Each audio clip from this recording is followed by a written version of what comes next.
안녕하세요. 오랜만에 슬캠 글로벌 콘텐츠로 인사드립니다. 오늘은 가깝고도 먼 일본으로 여행을 가고 있는데요. 일본은 여름에는 우리나라보다 더 덥고 습한 날씨라서 여름에 일본을 가실 때는 양산과 모자, 손 선풍기를 꼭 챙기시고 특히 보냉병이나 텀블러를 챙겨 가시면 아주 유용하실 겁니다. 그리고 일본에는 대중교통과 무료 입장권을 결합한 패스를 판매하는데요. 미리 국내에서 구매하시면 더 알뜰하게 여행하실 수 있습니다. 인천공항은 세계적인 공항답게 이렇게 로봇이 길 안내까지 해주는데요. 가고 싶은 곳을 클릭하면 이렇게 앞장서서 걸으며 코앞에까지 데려다 줍니다. 그럼 함께 출발해 보실까요? 오늘의 목적지인 오사카 간사이 공항까지는 인천공항에서 약 1시간 20분 정도 걸리는 가까운 거리인데요. 짧게 다녀오기에도 부담이 없어 정말 인기가 좋은 곳입니다. 오늘 제가 탄 항공사는 간사이 공항 2터미널에 내리는데요. 내리자마자 뜨거운 태양과 습도가 바로 느껴집니다. 보시다시피 이 터미널은 간이 건물만 있는 작은 터미널인데요. 공항에서 오사카 시내로 가려면 라피트 특급 열차나 공항 급행 열차를 타거나 리무진 버스를 타는 방법이 있습니다. 보통 1터미널에서 내리는 항공편은 열차를 타는 게 편하지만 저처럼 2터미널에서 내리시면 1터미널까지는 셔틀버스로 이동을 해야 되기 때문에 여기에서 바로 공항 리무진 버스를 타는 것도 괜찮은 방법입니다. 저희는 짐이 많아서 바로 리무진 버스를 타기로 했습니다. 터미널에 내리시면 이정표가 잘 되어 있고 그리 넓지 않아서 찾기 어렵진 않습니다. 출구를 나오셔서 쭉 직진하시면 됩니다.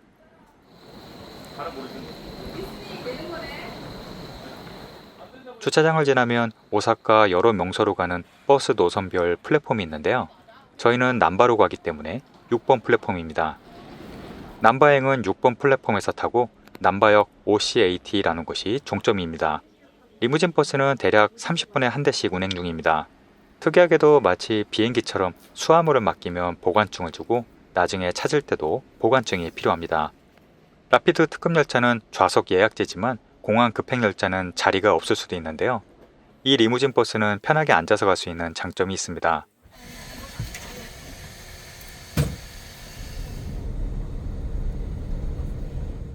리무진 버스는 1터미널에서도 약 10분간 정차합니다. 확실히 일본은 높은 건물이 거의 보이진 않습니다. 오사카 공항은 인천공항처럼 섬 위에 있어서 이렇게 바다 위 큰 대교를 지나갑니다. 퇴근 시간 교통정체에 막혀 약 1시간 20분 정도 걸려서 오사카의 중심지 남바역 시티에어 터미널에 도착했습니다. 저희처럼 퇴근 시간에 걸리면 시간이 좀 더 걸릴 수 있습니다. 저희는 성인 4명이 한 방에서 잘 수 있는 숙소를 찾았는데요. 이번 여행 계획은 챗GPT의 도움을 많이 받았습니다. 저희 숙소는 남바 오렌지 스트리트 정문 바로 앞에 있었는데요. 챗GPT가 추천한 숙소는 미마루 오사카 남바 노스라는 곳이었습니다. 남바 중심지와 멀지 않으면서도 한 블록 떨어져 있어서 밤에 너무 시끄럽지 않은 위치에 있었습니다. 로비는 작지만 예쁘게 꾸며져 있었는데요. 한국 가족 여행객들도 많았습니다. 로비가 깔끔하고 예쁜 것을 보니 숙소 컨디션은 걱정하지 않아도 될 것 같습니다. 1층에는 편의시설이 있었는데요. 우선 코인 세탁기가 인상적입니다. 귀국하기 전날 빨래를 한 번에 빨아서 정리해서 갈 수 있었습니다. 가격은 20분에 1,000원 정도로 저렴합니다. 일본은 흡연 문화에 관대한 편이라 실내 흡연실이 일반적이네요. 우리나라에선 요새 거의 보기 힘든 시설입니다. 노약자를 위한 화장실도 아주 잘 되어 있고요.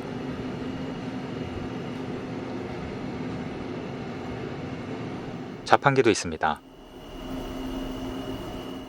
일본의 호텔들은 대체로 방이 작은 편인데요. 그래서 4인룸이긴 하지만 어떨지 걱정이 되었습니다. 입구에 들어서면 가장 먼저 작은 주방과 호텔에서 보기 힘든 4인용 테이블이 보입니다. 일본은 편의점 음식이 다양하기로 유명한데요. 이 테이블이 있어서 저녁에 간식 먹기에 아주 편했습니다. 작은 주방도 있어서 물을 끓이거나 전자레인지로 포장 음식을 데우기에도 좋았습니다. 특히 큰 냉장고가 있어서 생수를 얼려서 들고 다녔는데요. 여름엔 정말 신의 한 수였습니다. 웬만한 식기와 수저도 다 있어서 마치 펜션에 온 것 같네요.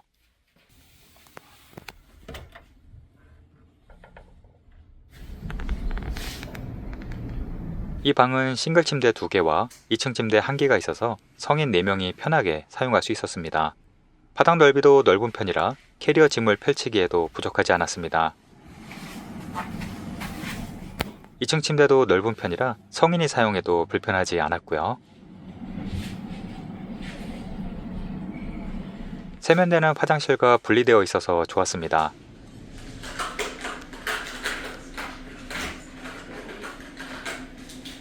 수건과 어메니티도 제공되고요.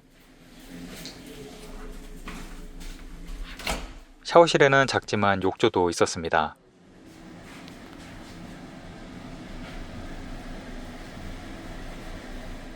샴푸, 린스, 바디 클렌저도 기본 제공이 되고요. 화장실은 별도 공간이 있었는데요.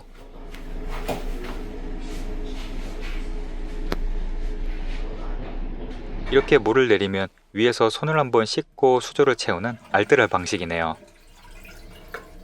금고도 있었습니다.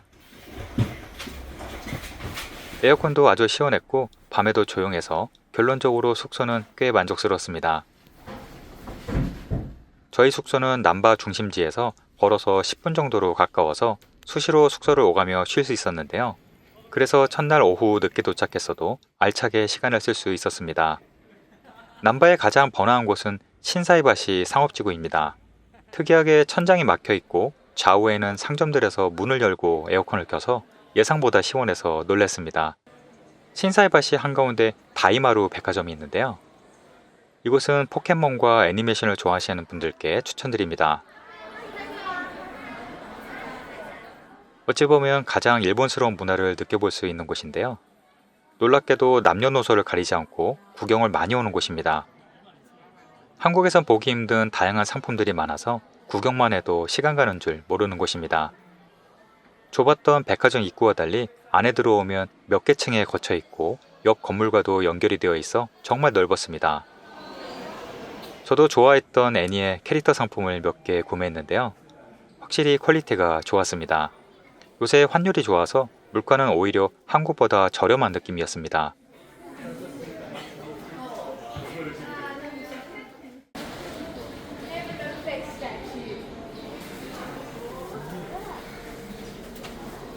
신사이바시 뒤쪽은 음식점들이 즐비한데요. 오사카는 미식 여행의 성지답게 식당도 정말 많습니다. 저희는 이번에 유명한 음식점에서 줄 서는 시간은 아끼고 대신 현지인들이 많이 가는 로컬 식당들을 주로 이용했는데요.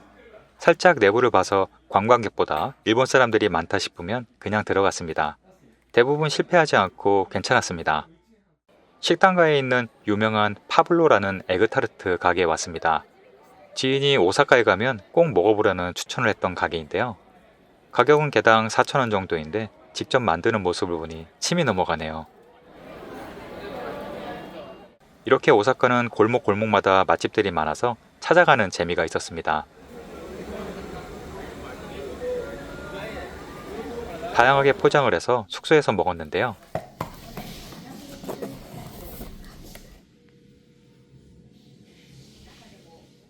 확실히 모양도 예쁘고 맛도 있어서 다음날에 또 사 먹었습니다.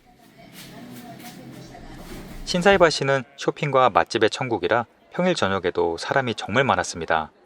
여기서 10분 정도 더 걸어가면 오사카의 상징이라고 할 수 있는 도톤보리가 있습니다. 마치 온 세계의 사람들이 다 여기로 모인 듯 거대한 인파 속에 화려한 네온 사인이 빛나고 있습니다. 이 화려한 모습이 오사카의 밤이라고 해도 과언이 아닐 겁니다. 도톤보리의 상징은 바로 글리코상이라고 부르는 저 간판인데요. 글리코는 일본 제과업체 글리코의 홍보 간판입니다.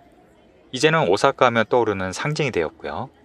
그래서 글리코상 앞은 언제나 사람들이 정말 많습니다.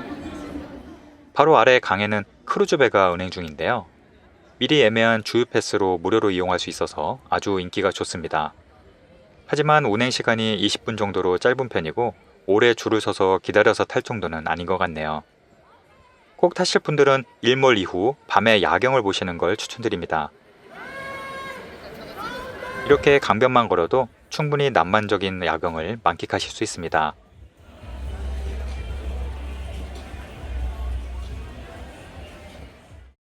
두 번째 날 아침은 아주 일찍 시작을 했습니다. 낮에는 워낙 더워서 가능한 일찍 숙소를 나섰는데요. 유명한 관광지답게 주변에 24시간 운영하는 식당들이 꽤 있었습니다. 저는 일본식 조식을 시켜봤는데요. 가격도 5,000원 정도로 아주 저렴했습니다. 일본은 지하철이 아주 잘 되어 있어서 이동에 불편은 없는데요. 주유 패스를 이용하면 QR코드로 무제한 이용이 가능합니다. 이렇게 QR코드로 찍고 타시면 됩니다. 그리고 일본에선 구글맵의 길찾기가 아주 잘 되고 정말 세밀하게 안내가 됩니다. 구글맵만 있으면 골목골목 못 찾을 곳이 없습니다.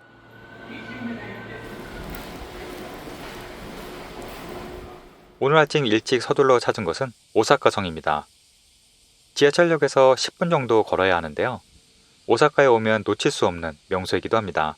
서울로 본다면 경복궁 같은 곳이죠.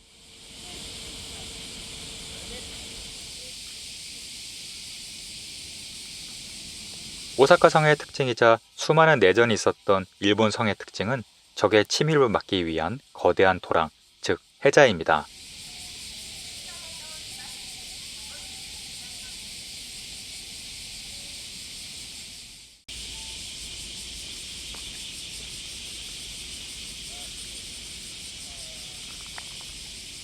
일본 사람들도 양산을 정말 많이 쓰고 다니는데요. 그만큼 여름 햇살이 강렬합니다. 참고로 9시 반부터는 정문에서 셔틀버스도 운행을 하는데요. 가격은 3,000원 정도입니다. 입구에 있는 거대한 돌벽을 지나면 유명한 천수각이 나타납니다. 오사카 하면 떠오르는 명소 중 한 곳인데요. 오사카를 오는 관광객들의 필수 코스입니다.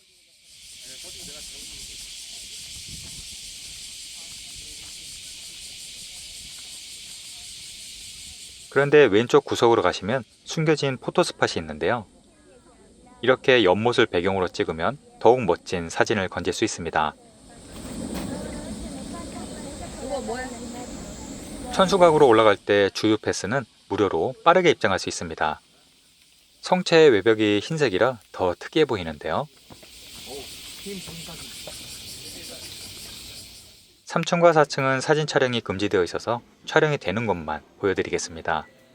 성을 꾸몄던 황금 장식들이 있는데요. 정말 화려하네요.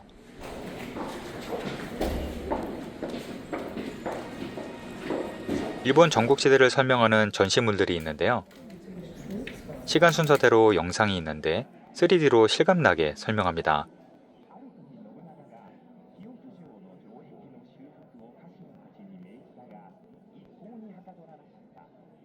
천수각의 꼭대기에는 전망대가 있는데요. 이 위에서 내려다보면 일본 성이 어떤 구조로 적의 침입을 막았는지 한눈에 들어옵니다.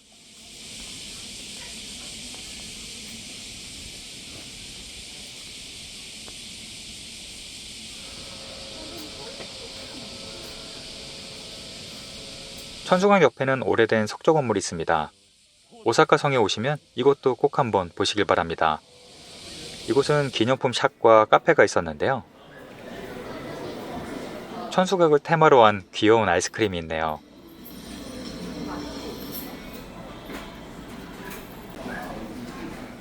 이곳 지하에도 주유 패스로 볼 수 있는 카이오도 피규어 뮤지엄이 있습니다. 촬영이 금지되어 있었는데요. 쉽게 보기 힘든 희귀한 피규어들이 정말 많았습니다.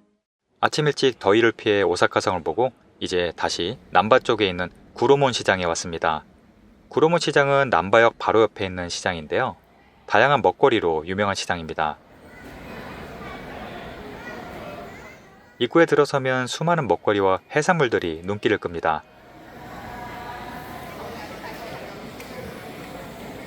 특히 이곳은 해산물을 조금씩 골라서 먹을 수 있는 곳으로 유명한데요. 종류가 아주 다양하고 고르면 바로 요리를 해주는 곳들입니다. 하지만 관광지 특성상 가격이 꽤 비싼 편이라서 여기에서 든든하게 많이 드시기보단 꼭 드시고 싶은 것만 몇 가지 맛만 보기에 좋은 곳입니다.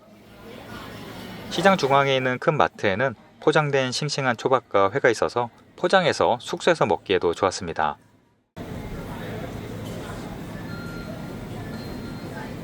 들고 다니면서 편하게 먹기 좋은 포장된 과일도 있고요.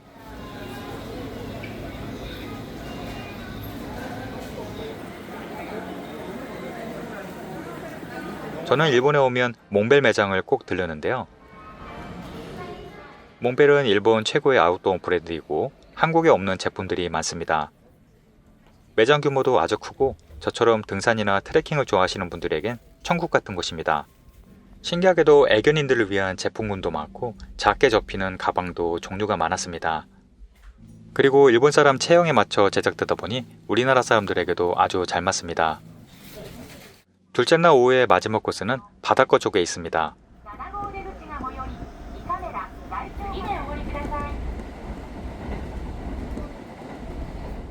지하철로 30분 정도 걸려온 곳은 덴포잔 바다 관람차입니다. 이것도 주유 패스로 무료 입장이 됩니다.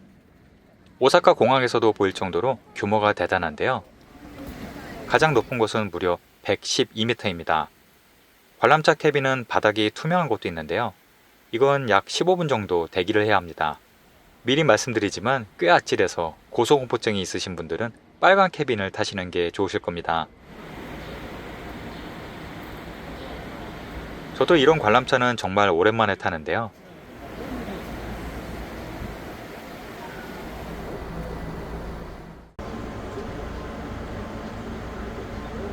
오사카항에 초대형 크루즈가 정박해 있네요. 아마 전 세계를 유람하는 크루즈일지도 모르겠네요. 왼쪽에는 세계적으로 유명한 수족관인 가이유칸이 있습니다.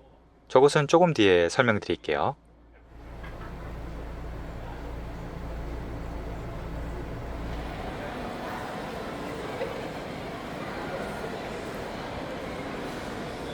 이곳이 가이유칸 수족관입니다. 이곳은 미리 국내에서 시간대별 예약을 하실 수 있는데요. 입장료가 2만원 정도인데 꽤 볼만했습니다. 특히 이곳은 세계에서 몇 곳 안 되는 고래상어가 있는 수족관인데요. 고래상어는 세계에서 가장 큰 어류입니다.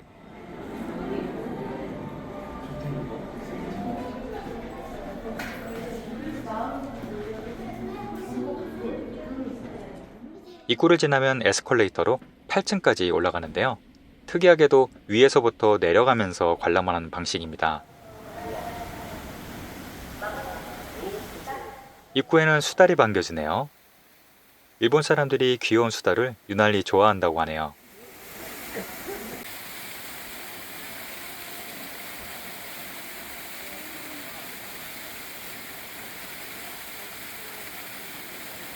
규모가 상당히 큰 수족관답게 입구에는 물범과 펭귄이 있습니다.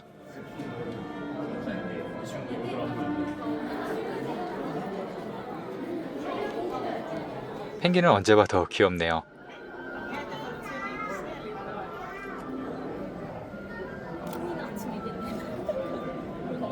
저렇게 혼자 눈을 막고 있는 녀석도 있네요.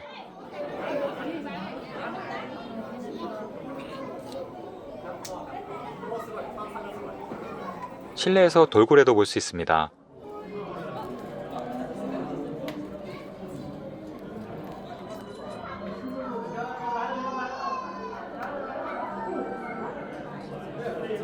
하지만 이곳의 명물은 뭐니뭐니 해도 고래상어입니다.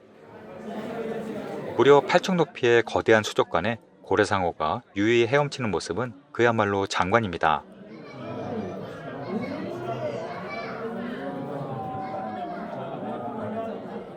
고래상어는 세계에서 가장 큰 어류로 몸 길이가 무려 18m에 달하는데요. 실제로 보기 전에는 그 크기가 상상이 되지 않습니다.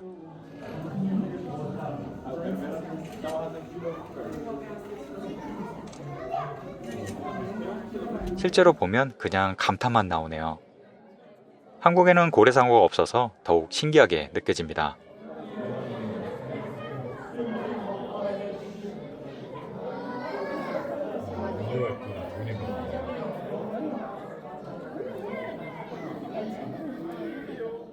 이 중앙 수족관은 깊이가 9m 정도 돼서 위에서부터 빙빙 돌면서 아래쪽으로 내려가면서 관람하는데요. 깊이에 따라 다른 어종을 볼 수 있습니다.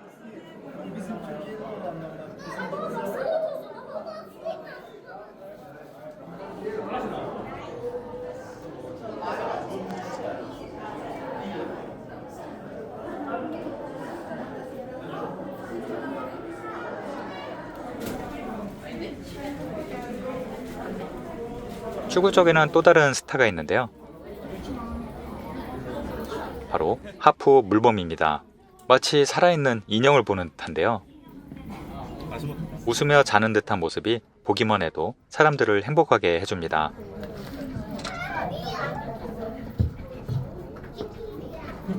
수족관 관람을 마치고 나오니 크루즈가 출항을 하고 있네요.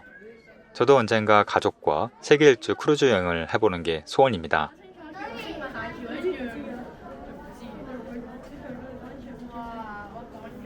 둘째 날의 저녁엔 숙소 앞에 있는 오렌지 스트리트를 갔습니다.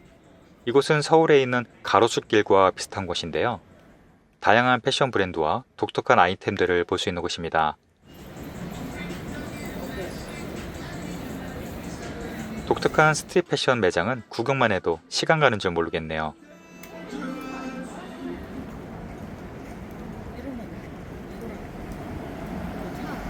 그래서 저녁에도 젊은 사람들이 참 많았습니다.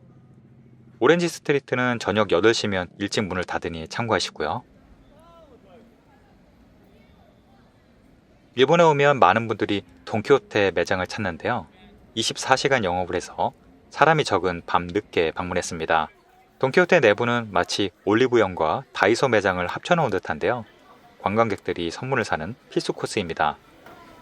마지막 3일차는 늦게까지 늦잠을 자고 체크아웃을 한 뒤 화려한 도톤보리 상가로 왔습니다. 낮에 보는 간판들도 정말 화려하죠?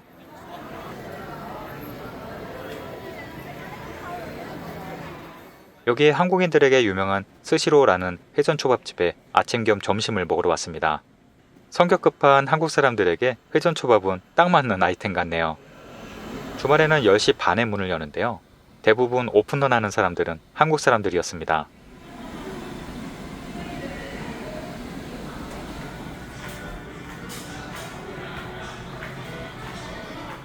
이곳은 특이하게도 주문을 하면 테이블로 초밥이 직접 배송되는 방식이었는데요.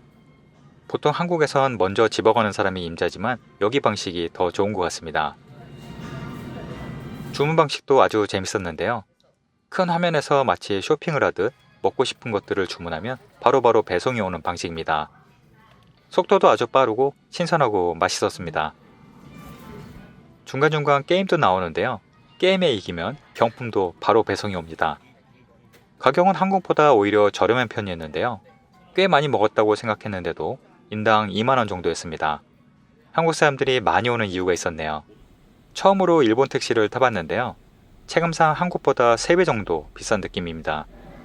복귀하는 비행기표는 간사이 공항 1터미널에서 출발을 해서 복귀할 때는 라피트 특급 열차를 타기로 했습니다. 라피트 열차는 난카이 남바역에서 승차하는데요. 이 열차는 간사이 공항까지 40분 만에 도착을 하고 전좌석 지정 좌석제입니다. 간사이 공항 1터미널로 도착하시는 분들은 라피트 열차가 가장 편하실 겁니다. 특히 귀국할 때 비행기 시간이 빠듯한 분들은 리무진 버스는 교통정체에 영향이 있을 수 있으므로 가능한 열차를 이용하시길 바랍니다. 일본 여행을 자주 하시는 분들은 여름에는 북해도 지방을 제외한 일본 여행을 추천하지 않으시는데요. 어쩔 수 없는 사정상 여름에 가셔야 하는 분들은 양산과 선풍기 등을 꼭 챙겨가시길 바랍니다. 이번 여행 기간 동안 날씨는 정말 많이 더웠지만 워낙 볼거리가 많고 맛있는 먹거리도 많아서 기억에 남는 여행이었습니다. 슬기로운 여행객에게 도움이 되시길 바랍니다. 오늘도 시청해주셔서 감사합니다.